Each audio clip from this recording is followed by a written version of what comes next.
Amateur Traveler is in its 20th year now, but can you imagine if I had people on the show who had never been to the destination, but had just read about it or seen a movie about it?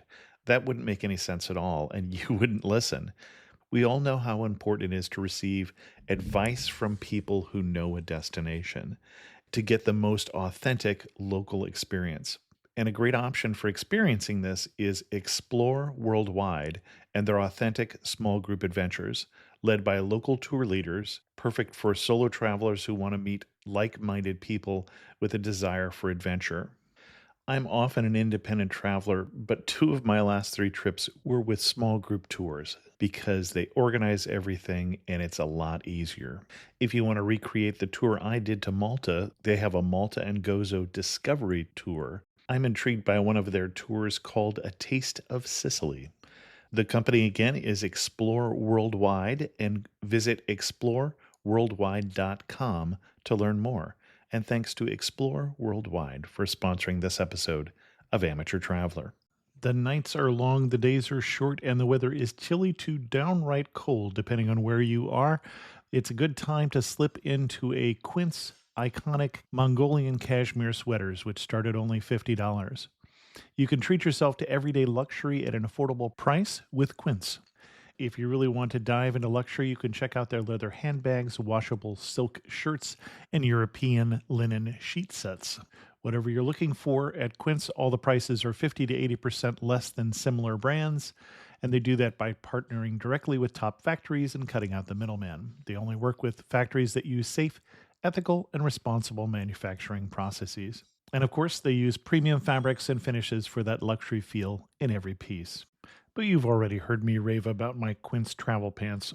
Treat yourself this winter without the luxury price tag. Go to quince.com/traveler for 365-day returns plus free shipping on your order. That's QUINCE.com/traveler to get free shipping and 365-day returns.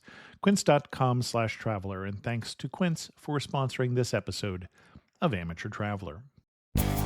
Got my bags packed, I'm on a roll. I'm heading out there and I'm ready to go. I'm looking real good in my passport photo. Amateur Traveler, episode 241. Today, the Amateur Traveler talks about trekking, the Dogon people, and the Bandiagara Escarpment as we go to Mali. Got to sit in one more cafe. I know that I should be heading home, but maybe not today. Welcome to the Amateur Traveler. I'm your host, Chris Christensen. Before we get into today's interview, I do have three news stories for you. I'm going to guess that if somebody walks up to you on the street and offers to sell you the London Ritz Hotel, you would probably say no. Apparently not everyone would, as a con man was just jailed for 5 years for trying to sell the hotel for £250 million. There have been some complaints, obviously, about airlines recently who are having trouble making ends meet. Well, Continental is trying a new thing in Houston. They're doing self-boarding, where instead of lining up and giving your boarding pass to someone at the gate, you just will do it yourself and check in. That's fine, but when it comes to flying the plane, I want a professional. And then speaking of airlines, I'm thinking American Airlines might have made a mistake when they lost the bags of Danielle Covarrubias, because she was not too happy when they lost her bags, and then in addition to having to worry about the replacement cost, they would not refund her money for the $25 they charged her to accept her bags. And so she is suing in a class action lawsuit for $5 million. For links to all of those stories, check out the show notes at amateurtraveler.com. This show is again sponsored by Audible.com.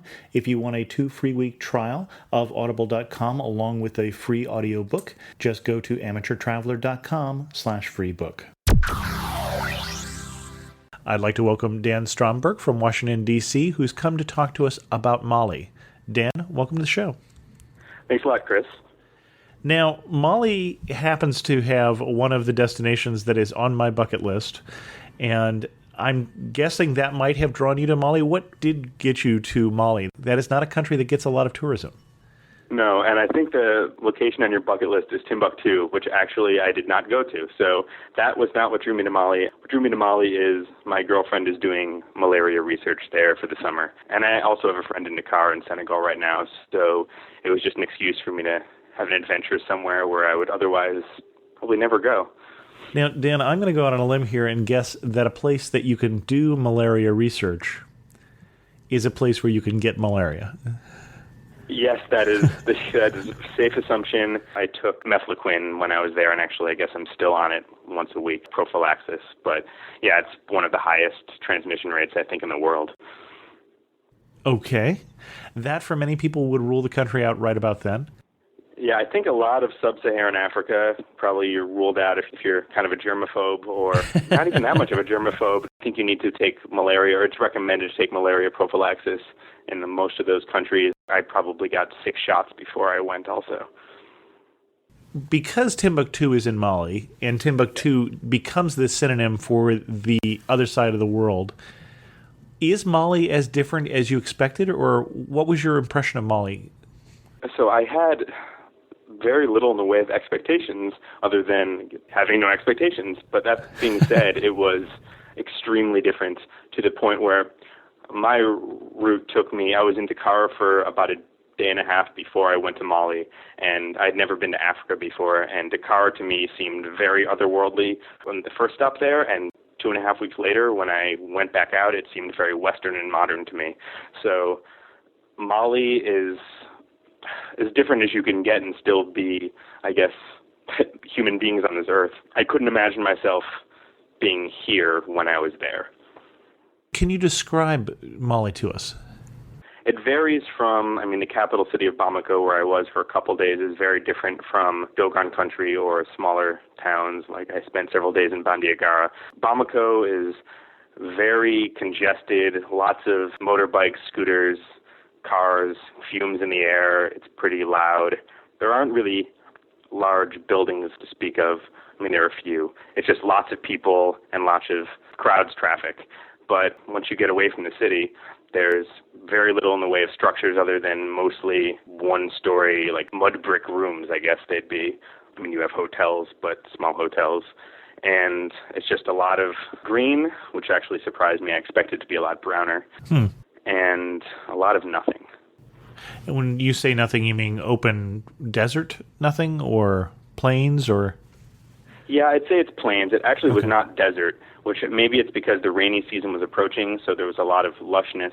It was very flat. There were trees and shrubs, but not much in the way of wildlife. You didn't really see any wildlife. You didn't see any people. On the road from Bamako, I guess it's mostly northeast to Bandiagara, you every now and then come across a small village, and other than that, there's nothing in between, other than, again, shrubs, trees.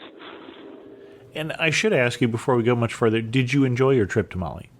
Yes, it was amazing. Okay. And what did you enjoy about it? What was the amazing part?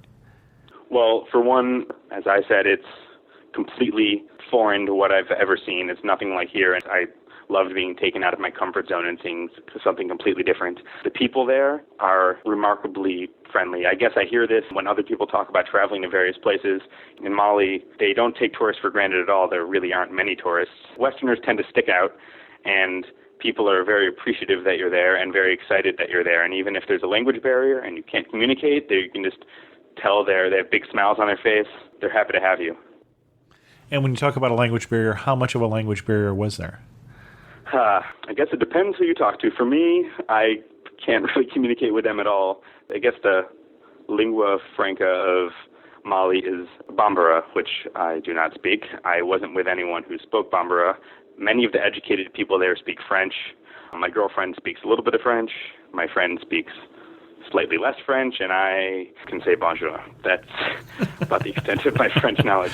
I guess I picked up a little here and there, but even French, when you get further away from the city, doesn't take you very far. So English, guides, which I guess I'll talk about later, they can speak some English. Most people that you come across don't know any English. Okay. Although I should say little children know how to say bye-bye. How about okay? I don't know if little kids know how to say okay, but a lot of people actually can say no problem. And in terms of what you saw, what was the highlight? That's easy to answer. That'd be Dogon country. The Bandiagara Escarpment, I think, is what technically the UNESCO World Heritage Site name is. It's about 100 kilometers long. It runs pretty much north-south. It's this cliff that, I should look this up, how many thousand people live there. There are various small villages that run along it. They've been there, I think, since maybe the 13th century, 14th century. They're mostly animist people. There's some Islam, some Catholicism, but they're pretty disconnected from the rest of the world. There are some sort of roads that you can take to get there, but as far off the beaten path as I think you can get. The people there are extremely friendly and extremely different looking, but also it's physically beautiful. This cliff with a lush plain at the bottom of it and just a rocky plateau at the top, some waterfalls here and there. Just looking out from the top or from the bottom, it's just a diverse topography and lushness, and see a lot of things all at once, and it's like nothing I've ever seen before. Now, you said the people are pretty different looking. I have some photos of some of the people in these villages. I don't know how to describe it other than tribal people, so they're not wearing any sort of modern attire. We pass a lot of them on their path in between the villages, taking their goods to market. A lot of decorations, a lot of adornment? No, I wouldn't say they're adornment, Okay. although, for instance, we met a hunter in one of the villages in Indaloo who had just this very grave expression on his face. He had like a pipe sticking out of his mouth. I have a picture of him. He looked like an ancient tribal hunter. They look like something from an era of several hundred years ago. I guess they're kind of preserved in time. Okay.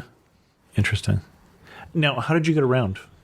Well, in Dogon country, from Bandiagara, we hired a guide. He got us transportation in a van at about an hour from Bandiagara to where we started our trek, and then we walked and hiked for the next 3 days. And you walked because basically you took the van to the end of the road, it sounds like. Yes, I think there is a way. I think you can drive other places, but even the road that we were on at that point, I mean, I was getting a little motion sick by the end of that hour. It's not such a great road, and I don't know how far it goes. You can't access everything. You can access some things. I know when we were at the bottom of the cliff, you'd have to access that. You'd have to go a completely different route all the way around something. I know you can access it coming from the east from Burkina Faso. I don't know how you access it from where we were at the top of this cliff. Okay. But yeah, so I think also we were walking not only because it's the only way to get there, but then you could see a lot more. It's a lot more interesting. When you walk from village to village, they kind of greet you, they show you around, and then you camp in the villages also. And the rest of Mali, the way we got around, initially we took a bus from Bamako up to Bandiagara, although that makes it sound much more straightforward than it is. The guidebook makes it sound like, oh, you just get on a bus, you pay this, you get there, it's easy. It's not so easy, but I mean, you get there eventually, although we got kicked off a bus at one point and told we had to take a bush taxi, and we had to wait for a bush taxi, and it was kind of a mess. I'm glad I had that experience, but after that point, we decided we can just hire cars to take care of us when we want to go. Public transportation, you can wait for various vehicles, buses, or I guess vans to fill up with a certain number of people, or you can just tell someone in the town, we want to go to X, how much, and then you negotiate, and you pay a little bit more, but I mean, it's still pretty cheap. When you say you got kicked off a bus, I'm guessing you didn't get kicked off a bus because you were misbehaving. No, well, after being on a bus for about 10 and a half hours, we had bought a ticket to get to Bandiagara, and in Sévaré, we were told, I mean, everyone just got off, and it was kind of confusing why we were getting off, and then someone who spoke a little bit of English explained, this is the end of the line to go to Bandiagara, because there's only a few people going to Bandiagara. You get in this car, and that's fine, except then the car said we need 5 more people before we leave. So we have to wait, and there's no one else around here. We'd be waiting for hours, so we negotiated, we paid, we bought up the extra seats to this car, and eventually we were off. Okay. I didn't read about much of that in the guidebooks about that you can take matters into your own hands. I think in general it is good to have patience. Things don't operate on a schedule like we're used to in the U.S. But for an extra couple dollars, and I really mean a couple dollars, you can get things moving the way you want it to be. I mean, I'd been patient all day, and this was late at night. I wanted to get some sleep, and I wanted to see my girlfriend, so I think we paid an extra $8, and we didn't have to wait for 5 hours. Huh. Interesting. What was the best day you had there? best day we had, I would say, was second day in Dogon country, which was the first day we woke up there. And I was actually kind of thinking, okay, we walked down the cliff the day before, we saw some villages. Yes, it's beautiful, it's interesting looking. I've never seen anything like this, but I'm thinking, in the morning, I didn't even take out my camera. I'm like, I've seen this all. It's kind of, I wonder what I'm going to take a picture of. And then maybe 11 o'clock in the morning, we start hiking up the cliff, back up to the top, and I saw views that I've never seen before. Bright day, and you see these villages several hundred feet down below, and you're at the edge of this cliff, and other than this village of maybe a few hundred people, there's nothing around. You hear nothing, because there's not even any animals here. There's obviously no other people.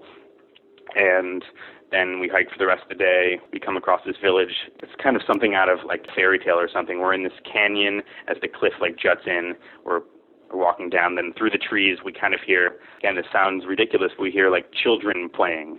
And we hear like farm animals. And we come across a village of, I think, 300 people. And that is where we had dinner and spent the night. And we had a group of maybe 20 kids in the village. They were a dance troupe, and they performed for us. And you sleep out under the stars on the top of these like mud houses, and it's just like nothing I could have imagined. Now, you say the children of the village performed for you. My guess is, from what you're describing here, they didn't even know you were coming. So suddenly you come and it's a holiday. Yeah, that's right. I think there's a tourist season, I guess, that lasts for maybe, I don't know, December. So maybe then they're used to having people every night. Here, I think maybe a couple times a week people come. So no, we didn't have reservations. They didn't know we were going to be there specifically, but we showed up and they wanted to perform for us. I mean, they wanted to perform for us in exchange for a donation to this group's cause. Mm-hmm. These are little kids, and they kept performing. We had to kind of cut them off so we could go to sleep because they kept going, and we were exhausted. Our guide had to explain to them that we were too tired to wait up, so they cut it short. I mean, they were probably going till midnight. What do you wish you had known before you went? I wish I had known that transportation is something you can take into your own hands. Okay. Oh, actually, I want to point out something else about camping in Dogon country that I know I hadn't read anywhere, and then we went back and looked, and it's still not in the guidebook that I have. I was using the Brat guide. I don't even know if there's another Mali-specific book. But the encampments at these villages, they all seem to have encampments where they have food and they have places, accommodation, but they're not all the same, and some are much, much nicer than others. Not only the village, some villages are much more beautiful than others, but also the accommodations themselves vary from village to village. And I would say I wish I had known that, except it worked out anyway. Our guide took care of that. But I think that is important. People who are going to go there, not all villages are the same. So there's your 2-star hut and your 4-star hut, sort of. Exactly. I would say the names of 2 specific villages, the villages that we stayed, which I guess during busier times, again in December maybe, you're not guaranteed that you can stay anywhere you want. But we stayed in Ende and then in Indaloo. We didn't see every village, but all the villages that we saw, those were far and away the places I would recommend. Now, you're recommending those as nicer places to stay, not because the room service is better and you got a pedicure, but what is it about them that made them nicer places to stay? Okay, well, Indaloo was the one that I described where the children danced for us, and it's kind of like a fairy tale walking into this village out of nowhere in this canyon at the top of this cliff. Ende was, I would say, for sleeping on a mattress on a roof, it is the 4-star of that. They actually had running water, which is kind of a big deal. I had a shower with it was not overhead exactly. It was like a spray hold in your hand, but I was not expecting that.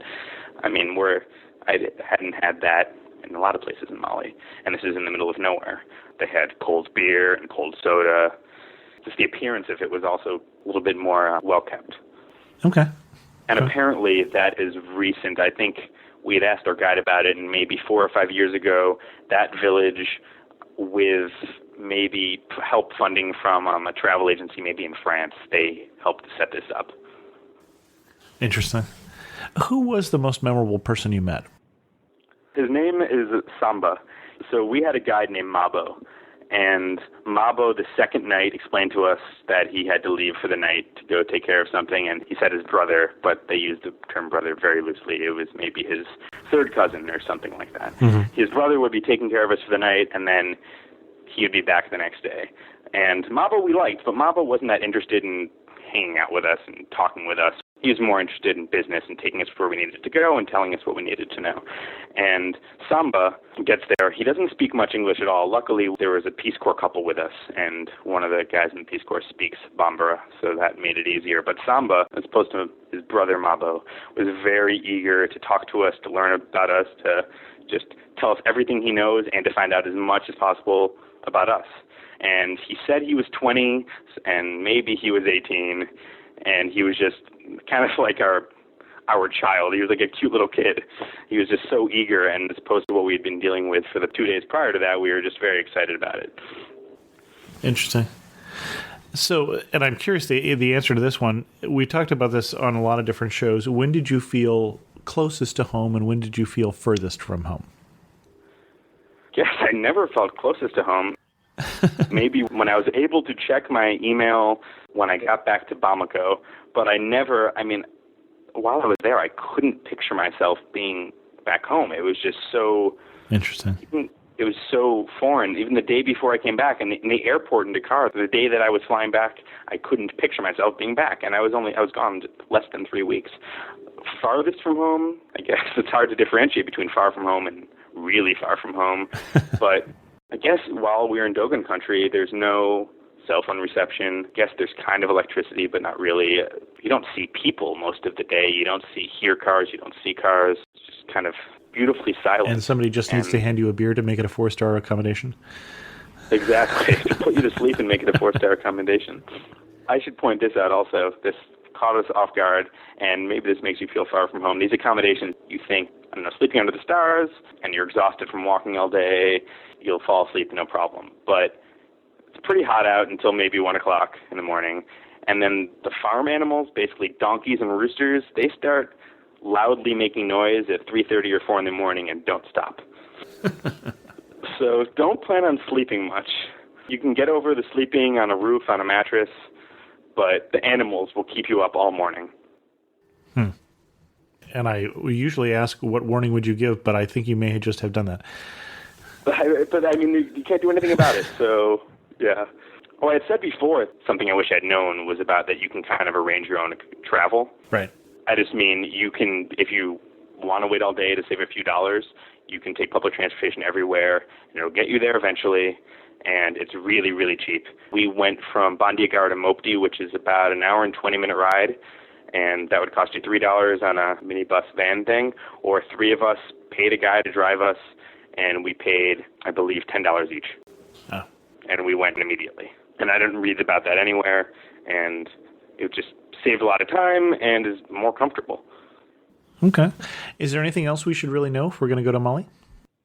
I guess even though I didn't go to Timbuktu, I know what it takes to get to Timbuktu, how you get there, and I could tell people that, and we have a friend who is there right now or is getting back today. It's either 3 days on a riverboat up the Niger, or it's about 9 hours on a back road in a 4x4. So I was at the end of the world, and Timbuktu is a little farther into the end of the world. That's all I have to say. I guess I haven't seen it, but apparently it's supposed to be... The intriguing part about going to Timbuktu is saying you've been to Timbuktu. Not only is it really far away, I think it'd still be worth going to for that reason, but the State Department has an advisory against traveling to Gao and to Timbuktu. I guess there's terrorist organizations that operate in that vicinity, and you're just not really supposed to go there. So, I know some people who are going there anyway, but we decided not to take the risk given a bunch of other factors, and we just prioritized other destinations. Okay, good to know. You talked about your pictures. What photo, when you look at, just brings you right back again? The really captured Mali for you? There are a few. There's a photo at the top of this cliff on the second day when we got to the top of behind my girlfriend, her taking a picture, and just her sitting on the top, and it just looks like she's at the edge of the world and like kind of floating above this vast plain. And I was there, I guess, a week and a half ago, and I want to go back now. Huh. Interesting. I also have a picture in Bandiagara. They have electricity in Bandiagara, but it goes out fairly regularly, and we were sitting at a restaurant at this traffic circle. I would say it's the main traffic circle, but there's not much going on there. And the power went out, and I just took out my camera and opened up it's like a long exposure, and there's all these motorbikes going around, and that kind of captures what that town's about. There's a lot of people just like to cruise around on their bikes, and there's not much else happening. Okay. Finish this sentence for me as we go to wind this down. You really know you're in Mali when what? When little kids are running after you yelling, "Tubab, Tubab." White person? Yeah, so apparently it's not just white person. Oh, it's outsider or something? It's all outsiders, and we found out it means something about, I guess, somebody medical. Originally, that's where the word came from, people that came in and had a medical background. Interesting. But yeah, that's pretty much white person. And if you had to summarize Mali in 3 words, what 3 words would you use? Friendly. Okay. Sunny, or I'll go with hot. Hot, okay. And otherworldly. Interesting. Well, Dan, thanks so much for coming on the show and telling us something about your trip to Mali. Yeah, thanks a lot, Chris. In news from the community, I've been saving this email for this episode. I heard from Betsy, who is looking for a tour operator to go to Mali. So if you know someone who has had a very good experience with a tour operator, I sent her a contact for one person I knew, but I would be glad to forward off that information to Betsy. I got an email from Etta with a good question. She said, "My husband found your podcast in Prague and downloaded it. We two, as well as another couple, will end up in Prague for about 6 days in July after Oberammergau trip through Bavaria. I heard you mention transcripts of your programs. How can we obtain the transcript of the Prague podcast? I sat listening and typing anyway, but the spelling of the Czech words will probably not match my phonetic renderings. Help." Now, I responded to her already since she needed to hear that before July, but there is not a transcript of many of the shows. I had some volunteers who had been working for a while doing some transcription, but that's a hard thing to do, and I wasn't paying them, so they moved on to some other things. I'd love to get other volunteers who wanted to help with that, but for every show there are show notes, and I try and look up and include a link in the show notes to many of the things that we talk about. So if you're ever looking for how to spell something or for a reference to something, a great place to look is on the show notes at amateurtraveler.com. Rick wrote in with a question whether it was okay to travel with a mini hard drive in your carry-on luggage or whether you had to check that. I wrote back to Rick, but I have traveled many times with a mini hard drive. I use one for backup, and I know that Gary Arndt, who's been in the show a number of times from everythingeverywhere.com, does that on his long 3 years of traveling, so there's certainly not a problem with carrying one of those mini hard drives. I use a small Western Digital USB hard drive that I sometimes carry with me. With that, we're going to start wrapping down this show. If you've got the urge to travel from this episode and you'd like to join me in Egypt in November, I believe there's still some slots on that trip. So go to amateurtraveler.com/tours. If you'd like to leave a comment on this show, go to amateurtraveler.com and leave it on the episode. If you want to send me an email, as all of the ones I read today, send it to host@amateurtraveler.com, or you can follow me on Twitter @Chris2X. And as always, thanks so much for listening. I got to see one more cathedral. I got to sit in one more